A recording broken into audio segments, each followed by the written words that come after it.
We've all been getting it wrong. Well, for a long time, I was definitely getting it wrong, and there's a good chance you were too. See, most of us have been taught that making a sourdough starter means catching microbes that are floating around our kitchens. But the fact is, that's not what we're doing at all. And that misunderstanding meant I was making it way more difficult to create a starter than it needs to be. In this video, I'm going to teach you the easiest, no-fail way to make a sourdough starter based on scientific research. Big shout out to microbiologist and sourdough enthusiast Deborah Wink for cracking the code and generously sharing her knowledge. The secret ingredient? Pineapple juice. Before we dive into the recipe, it's important to understand why pineapple juice works so well when making a starter. And guess what? It's not what I thought. It's not the sugars. Unless you're a professional baker working in a dedicated space that makes sourdough bread, your home environment does not contain the kind of yeast we're looking to cultivate for sourdough. That yeast comes in with your flour. The yeast is dormant and dehydrated, and we need to create the conditions for it to wake up and become active again. And the key for doing that is the pH. The what? pH means how acidic or alkaline something is. The only thing you really need to know is that yeast activates when the pH is around 3.5. But when you start with just flour and water is neutral, its pH is 7, it takes time for that flour-water mixture to acidify before the yeast wakes up. And how does that even happen? A whole parade of microscopic microbial beasties. Let me explain.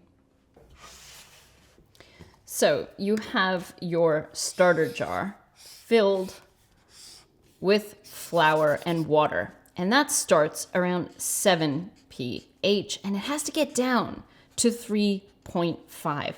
So what happens is a first wave of microbes comes in, and these microbes, through their organic processes, acidify the mixture just a little bit, so it drops it that much. And funny enough, these microbes can't exist within that level of acidity, so they die out. And that paves the way for a next round. And maybe this round are gas-producing microbes. And all of a sudden, you see bubbles in your starter, and it starts to rise. And you think, my goodness, we have an active starter on our hands. And you get excited. But then the next day, it stops. It doesn't rise anymore. And that's because, psych, these microbes further acidified the environment and died out. So what you thought was an active starter was really just one of these waves of microbes that are paving the way for yeast to thrive. Another wave comes in and you make more progress day by day until finally you get down to 3.5 and the yeast awaken and you finally have an active starter. Or you can skip all this by using pineapple juice. When you start with pineapple juice, you start with the perfect pH for yeast to activate. You don't need that wave of other microbes to come in and set the stage. Within 3 or 4 days, you will have an active starter, and you'll be that much closer to making great sourdough bread. Just know that once you create a healthy starter, you'll need to maintain it properly. If you let it get too weak, your bread won't rise. This is mission critical for successful sourdough, and I've helped thousands of my students with this process. It's a key part of my step-by-step course, How to Make Great Sourdough Bread. I've got a link below. Now, I know what you're thinking. Will my starter taste like pineapple? Will my bread taste like pineapple? Not to worry, lovely people. We're only using pineapple juice for a few days, and then we're switching to water. Very quickly, there will be zero trace of pineapple. Can you use any other juices as a substitute? Yes, you can use orange juice or apple cider. However, your starter will take a little longer to establish because these are not quite as acidic as pineapple. Okay, so let's do it. Let's make our pineapple starter. We'll need 1 small bottle or can of unsweetened pineapple juice. Really, a 6-ounce can is all you'll need. I'm using organic because I like to support organic agriculture. That's fewer chemicals going into the groundwater, fewer farm workers exposed to pesticides. Though I will say pineapple is one of the cleaner fruits. You'll need a bag of whole wheat flour. If you have a countertop mill and can grind your own, even better. I'll drop a link below to the one I absolutely love. Whole wheat contains more dormant yeast spores than refined white flour. But don't worry, if you prefer to keep a white flour starter, I'll show you how easy it is to convert this whole wheat one, and most importantly, when to do it. For the first 2 or 3 days, we're not even going to worry about weighing our ingredients. On day 1, we're going to take just 2 tablespoons of whole wheat and mix it with 2 tablespoons of pineapple juice. If you have one of those coffee scoops, use that, it's perfect. I really recommend you use a glass bowl because the first bubbles you'll start to notice occur below the surface. If your bowl is opaque, you're going to miss them. And seeing evidence of activity will just help your peace of mind. You'll know your starter is coming to life. Okay, so keep this mixture in a warmish place. 80 degrees Fahrenheit is ideal.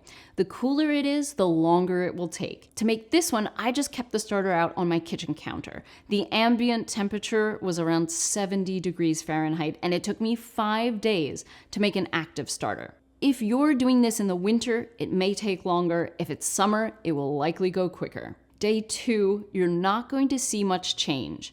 I encourage you to use your nose to observe as well.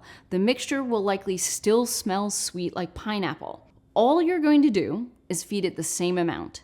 2 tablespoons of whole wheat and 2 tablespoons of pineapple juice. You're not discarding anything, only adding. Be sure to wipe down the sides too. You don't want any residual flour to attract mold. 24 hours later, day 3, if you don't see any bubbles yet, you may notice that it smells different, not entirely sweet anymore. For mine, I noticed a dairy note that honestly reminded me of strawberry ice cream. Since there are no significant bubbles yet, I'm going to carry on feeding it the same amount, 2 tablespoons of whole wheat and 2 tablespoons of pineapple juice. I did notice a few tiny bubbles inside the mixture as I stirred it. These were a good sign that things were moving in the right direction. On day 4, I noticed an airiness in the texture when I stirred it, but no big bubbles or major changes yet. If this is the same for you, then stay the course. Add 2 tablespoons of whole wheat and 2 tablespoons of pineapple juice.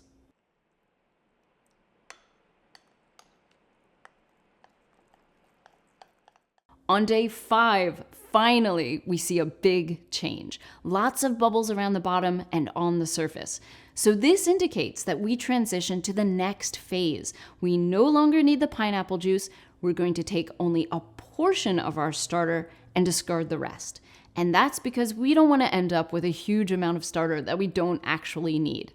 Time to get out the scale.